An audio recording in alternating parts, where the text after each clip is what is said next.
so many broken people, broken homes, people who honestly need help in every single aspect of life. Yeah. You know, and so just being able to show up in that regard and feel like I'm making a difference pays more than any check could as far as the inside, you know. Mm-hmm.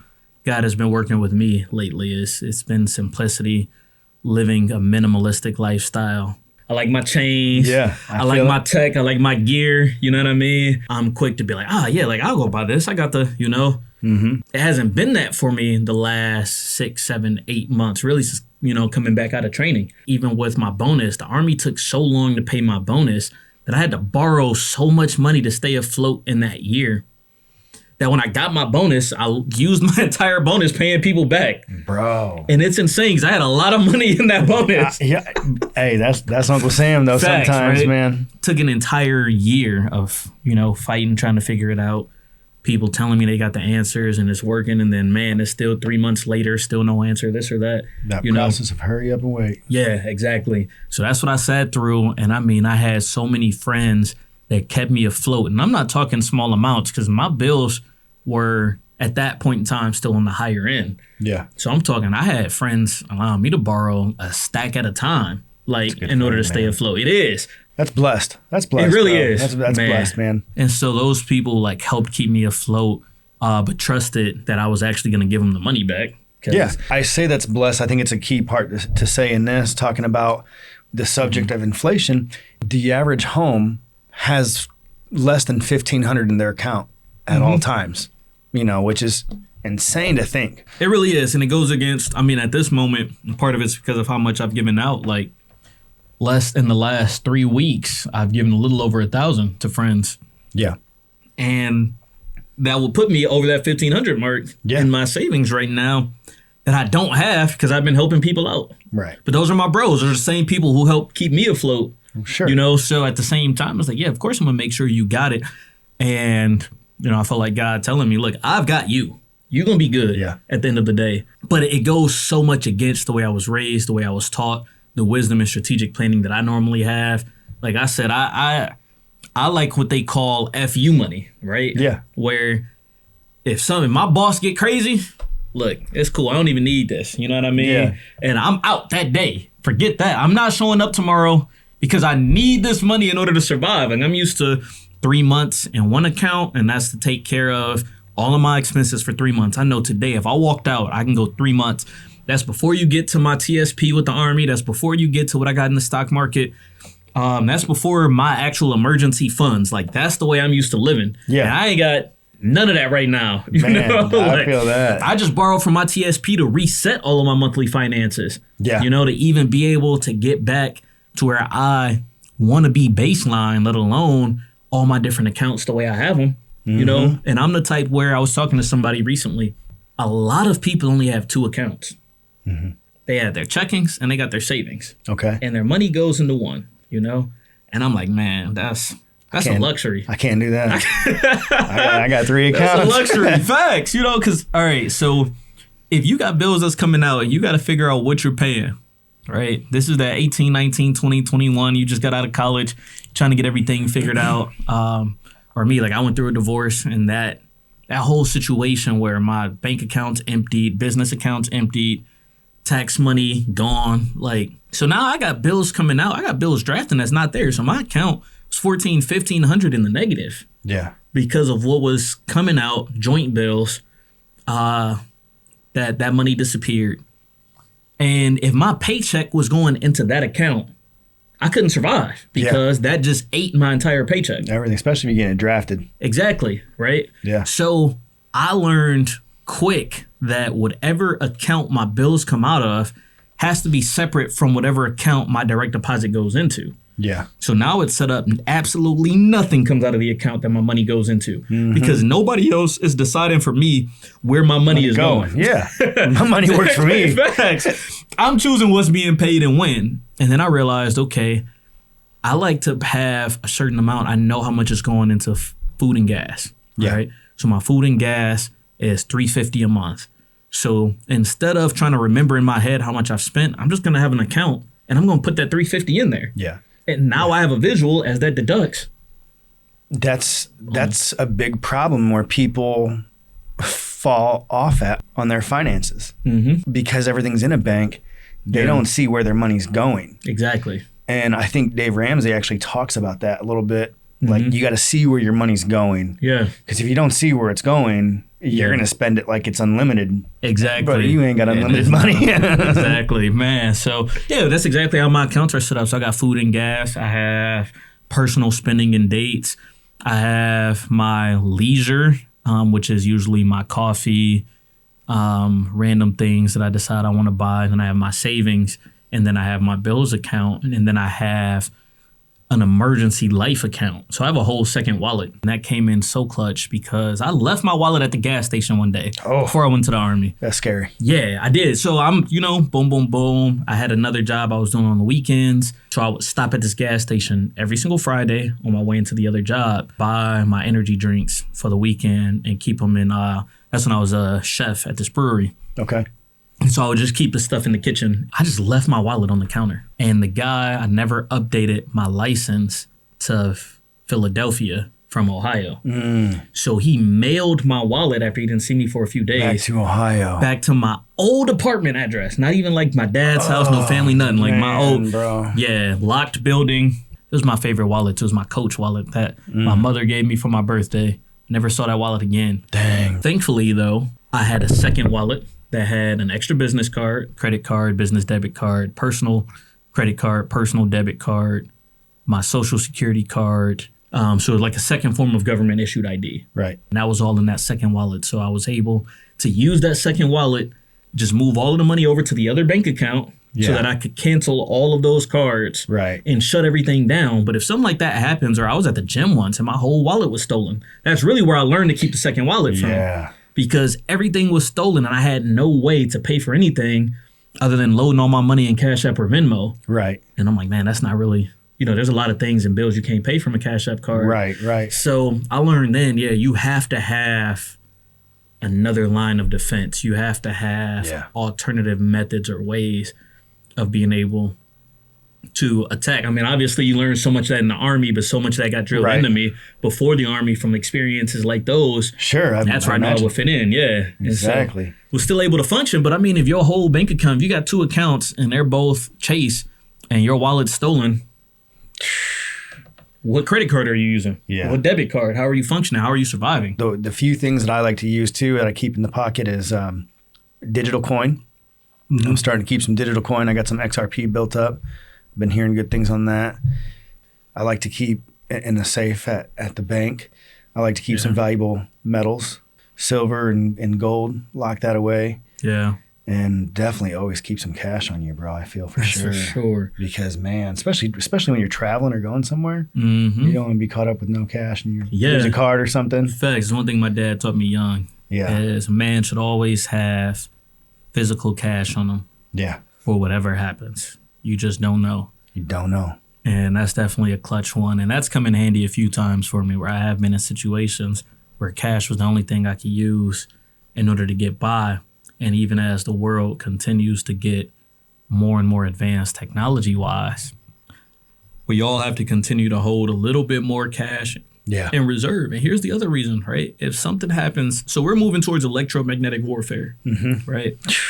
The EFP hits. Exactly, man. And we saw things where, the planes went down for a while where they couldn't send flights in or out. But if banks go down, if electricity goes down, how are you paying for goods? Yeah. How are you functioning? How are you even checking how much money you have? Oh, yeah. You get direct deposit? Yeah. It's donezo. Your head. Right. So you have to have some cash in reserve somewhere in your house. I don't care if it's the old school mattress. Who was it? Not El Chapo. Somebody else. It was a big drug lord, and he had empty fields that he would dig up. And he had like 400 million. Pablo Escobar. Yeah. There we go. Man, and they don't know how much currency you have. Yeah, they don't. They don't know. Yeah, so now they don't know how much is in circulation. They can't control you or force you in any direction. by gauging where to price things, how to price things, and how to socially herd you in a particular direction based on how much money you have. Right. Because you have it in physical currency. Yeah, physical currency. That's one thing I like about the precious metals. Yeah. And that's one thing since the beginning of time that's always been there for valuable use. Facts. It's never, even if cash were to go away, mm-hmm. even if your bank accounts were to go away, gold and silver are still going to be there to trade. It's never gone anywhere. That's facts. Yeah. It's a good thing to keep. Gold is one of my favorites. And even if you make something out of it, it's still gold. It still retains its value. Yeah. So you can use, like, cash it's paper. Mm-hmm. It's going to stay paper. And if you destroy the paper, you lose the value. It's gone. But I can make a gold chain. I can make a hilt to a sword. Yeah. I can make silverware out of it. All I got to do is melt it down. I'll find something to form it up with. Exactly. It'll be a gold bar. Literally, and so there's so many different options that you have with those precious metals that still allow it to retain its value. Yeah. As opposed to cash or, other things that disappear if it changes shape or changes form. Right. So that's what makes that such a clutch thing to me. I do think that we probably need to do a full episode on budgeting, accounting, personal finances, and tools and ways to get ahead. Yeah, definitely. And I think as we start to make this move where people are more disciplined, people are tuning in, people are actually trying to live that lifestyle, that you can get to the point. So, like, I don't feel like you should date if you don't have the funds necessary to go on dates. I don't think you should marry somebody with a goal of living a lifestyle that you can't afford to live. Mm-hmm. Now you guys can plan out what that looks like. Yeah. You can build towards that and you can work towards what that looks like. But in terms of walking down that aisle, I don't think you should walk down that aisle until you guys have discussed and reached whatever goals you want to reach beforehand. Yeah. Because one of the leading causes of divorce in America is financial issues. Oh, yeah. Yeah. Yeah. That's 50%, I think they say, isn't it? Yeah, literally. Yeah. So between that and raising kids, so those are two aspects or avenues that you can do your best to control. Obviously, life happens when it comes to finances, but understanding someone's spending habits, understanding how to get ahead. If you're with somebody who is afraid to invest, mm-hmm. but you're somebody who likes to invest, which is an issue I've had in the past, you got to figure those things out before you're in a committed long-term relationship. Don't move in together. Facts, Because what I'm not doing is leaving my money to sit still and lose value because you're afraid of something you don't understand. Right. And I've realized that that's a bigger life philosophy for me.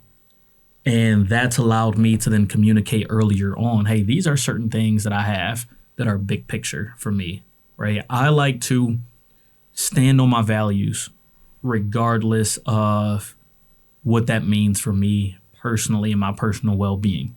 Right. And I actually learned that as I was talking to somebody this week, just in conversation, that there's usually, if you pay attention to the shows that you like, mm-hmm. shows that you gravitate towards, that you every few years will watch again. Yeah. There are things in those shows, whether it's values, ways to identify yourself, themes that they have that resonate with who you are as a person. And so I was able to recognize the reason why I like certain shows because I was communicating about a series, One Piece, that's like my favorite. I've been reading One Piece since I was a little kid, and it's still being serialized and it's still coming out to this day.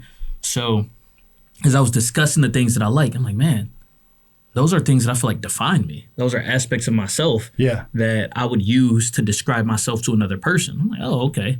Now I know I resonate with it, and now I can communicate to somebody else, yeah, these are the things that are important to me. So when it comes to certain things, like two things that I'm big on is, one, people who are healthy don't need a doctor. Right. Right? People who are healthy don't need a doctor. What does that mean? Right? People come to church. People go get help. People seek to make themselves better when they realize that there's something wrong. Okay? Yeah. So people get upset when they come to church and people are causing problems. They're not healthy, this or that. And they're not going to be, because they're here because something's wrong. And then you run them off because you want them to be perfect. Or Right. you want them to have everything figured out. And it's going to take some time. You don't break your arm and then go see the doctor and then tomorrow your arm is better. When I fractured my back, it was 16 weeks Wow. before I was good again. And Yeah. that was like base level. Like I'm talking walking on my own without pain, being able to lift a weight whatsoever. And then I still had to go through the process of strengthening my lower back again before I got anywhere close to lifting the types of weights that I was lifting before. Right. So you're talking about a year-long process, right? So when people come to church and they show up, that's going to be 6 months, 8 months, 10 months, a year. Like God has the power to transform and do everything. Don't get me wrong. And he can. But by and large, that healing process, that growth process takes a long time. And then guess what? If you're already in the church, if you're already here, you're already trying to make yourself better, or you've been in church for a decade and you got your life figured out, then my message ain't for you. Yeah. Right? So they're like, well, you post this on social media, you look like this, you do like this. And listen, the way I carry myself keeps other people from interacting with me. How can I ever reach them? Right. I never will. Never will. So the only way for me to reach new people is for me to present myself in a way that allows them to feel comfortable having a conversation with me. I'm glad you've been in church for 30 years. I want you to go to heaven. You got this. You don't need me, right? You need somebody. Don't get me wrong. You still need the church and the community, yada, yada, right? But we need to go get the people who don't know God. Yeah. And that's going to take me putting myself out there. That's going to take them feeling comfortable. So, man, people come up to me in the gym all the time and start talking about their life problems. Why? I mean, they know he works at the church, but they also see me putting in work in the gym. Yeah. You know what I mean? Yeah. And they see that I'm a cool person. I can have conversations. I can do this. I can do that. I still got self-control. Right. I'm still maintaining my personal boundaries. You know what I mean? But I don't have to be in there with a hoodie on. I can wear a tank top and it's okay. Like, yeah. Gotta take that pump cover off every now and then. That's what I'm saying. You know what I mean? You gotta, show that work that you've been putting in, and then people will respect that. People will still respect who you are, even if they disagree with you. And I think that's where. Yeah. I feel in that part what you're saying, man, a huge thing that people lack nowadays, and that's consistency. Yeah. So when they see you being consistent, Facts. That inspires them to like, man, like I need to be consistent too. Yeah. People don't realize how inspiring it is. Yeah. Then they show up. And you know what's crazy? So a lot of people don't open up right away. Some people take some time. But you know what? They see me in there every day. And then at that point, 6 months or a year later, when they need to talk about something, they know I'm going to be at the gym. Yeah. So, man, I need to show up. I need to catch him. He normally comes at this time. Cooler. I've had people hit me up on social media a year or so later. And they're like, man, I didn't know who else to talk about. So I came to you. Yeah. But if I was so standoffish or pushed them away or holier than thou, or I got everything figured out and I don't talk to people, or you know what I mean? Yeah. I'm just so out of touch with reality, out of touch with real life, so closed off that nobody has access. And then how in the world am I going to reach these people? And that's where I call them the ops. I urbanize a lot of what I talk about in the Bible. You know what I mean? Yeah. That's because I've worked in a lot of urban contexts. Essentially, Jesus would pull up and he would sit with people that others hated. Oh, yeah. And they'd be like, oh, man, like, why are you sitting with them? Why are you hanging out with them? Like, don't you feel like you should be over here with us? Why would I be with the people who got it figured out if I'm trying to help people figure it out? Right. Right? Yeah. You got it already. So that's been a big thing for me, and just being willing to stand on that. That's one that, I'm willing to fight that battle. I'm willing to have those disagreements with other people because that's what I stand for. Right. I guess I don't know how many people actually know that I don't think in the Bible it ever says where Jesus was in a church. He was usually ministering in the streets, in crowds. I don't know very many stories where he went and preached a word in the church. It was always in the streets. Facts. And when he did, he was challenging the beliefs or fixing or correcting the areas where they didn't have it right. Yeah. And so I'm still with that. And I am in the church. And so with that, if there are things or beliefs that people have that are incorrect, I do still steer those people the right way. Like I'm not saying that I don't work with churchy people or people who have been in the church a long time. You know, I still have to work on those areas of growth and shaping theology and all of that good stuff. Like I'm here for it. And there were times where he went in and he did that, or he would argue with the religious leaders and try to reshape how they thought. And that does happen. But by and large, like you said, he was out trying to be transformative for people's lives. And that's such a huge thing. And then the second thing for me, though, is protecting children. Yeah. That's one that has been so crucial for me lately just because of the amount of evil that's out there. Man, it's so insane. I take Jesus' words to heart when he says, look, this is wild. Most people don't know that Jesus said this. Most people don't want to acknowledge that Jesus said this. Okay.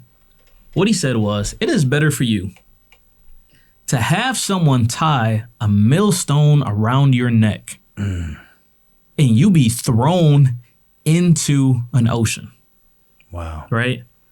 And Lil Wayne, the great philosopher, helps us understand that concrete shoes don't help in the river. That's what he said. Concrete shoes don't help in the river. Somebody should just tie some cement around your neck and throw you in the river, because that would be a better ending or outcome for you than harming one of my little kids. That's what Jesus says. Yeah. But the fact that we have people out here with that severe need for mental health help and assistance, and the conversation is going to continue about gun control and this and that. But here's what I can tell you, right? Here's what I can tell you. I have a giant sledgehammer in my car right now that a friend gave me so I could do some work at somebody's house. Got to tear out a porch, right? Mm-hmm. And that giant hammer is not going to crack somebody's skull in on its own. No. Right? Nope. I got a giant 11.5-inch blade, Damascus steel, beautiful piece, wood and gold on the hilt. That knife is not taking somebody's life on its own. No. Ain't gonna fly off tornado. Right. That's about the only way. Literally. Right.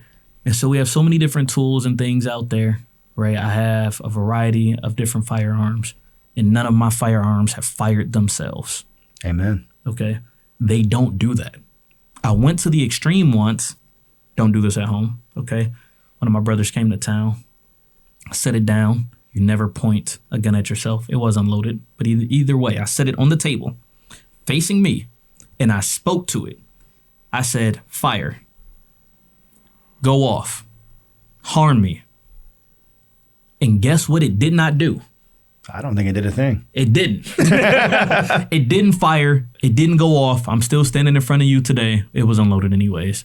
But even unloaded, you don't point it at yourself. But that was the extreme that I went to show the point to him that it is the person behind it. Okay? Yeah.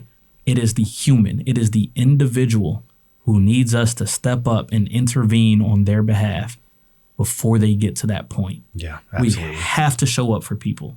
We absolutely have to show up for people before they get to that extreme. And people will communicate it to you.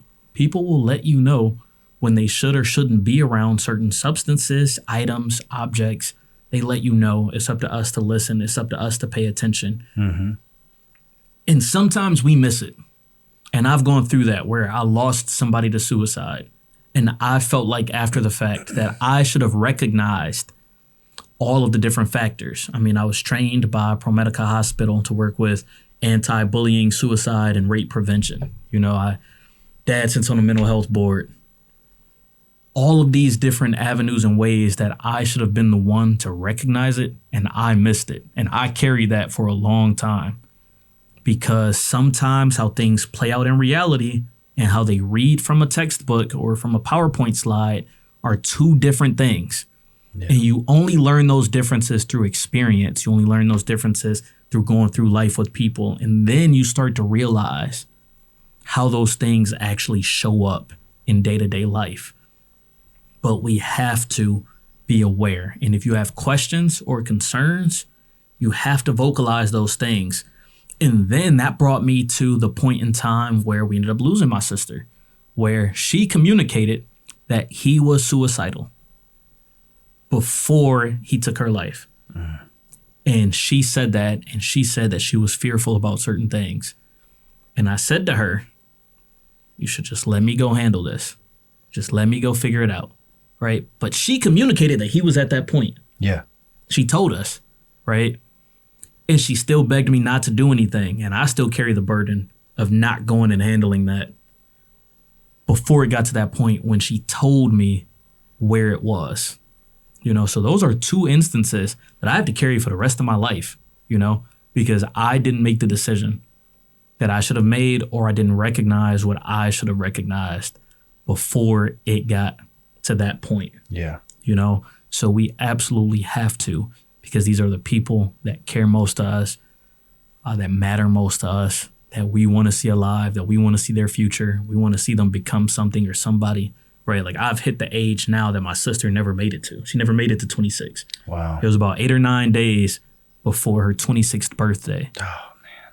So once I hit 26, I'm like, man, I couldn't imagine not being here. Like, you know how much life I have left that I want to live? I'm asking God to allow me to live it. Yeah.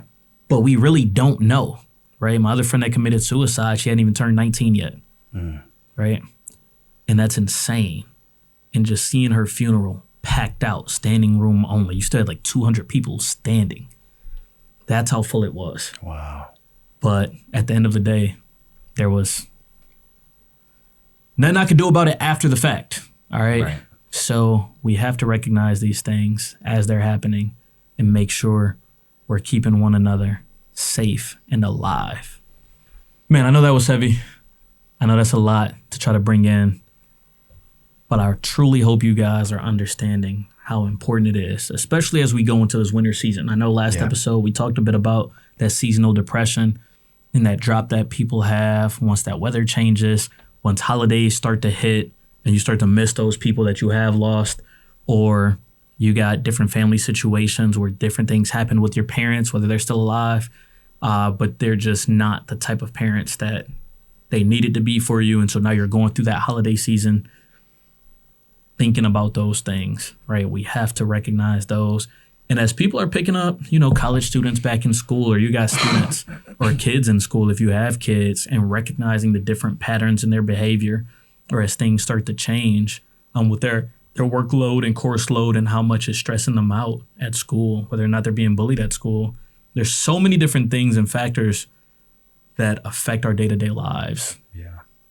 Whether you have bad customers coming in, whether you have employees, fellow employees, coworkers that you don't like working with. There's so much that people hold on to, and so many battles that people who start to put up those walls because they don't want to be hurt, whether it is, you know, by a partner trying to get to know somebody, or their partner doesn't listen to them. They just kind of brush off those emotions or things that they're dealing with, or your partner has so much going on that they don't have the capacity to hear you, and now you both are kind of just reaching that threshold, whatever it is.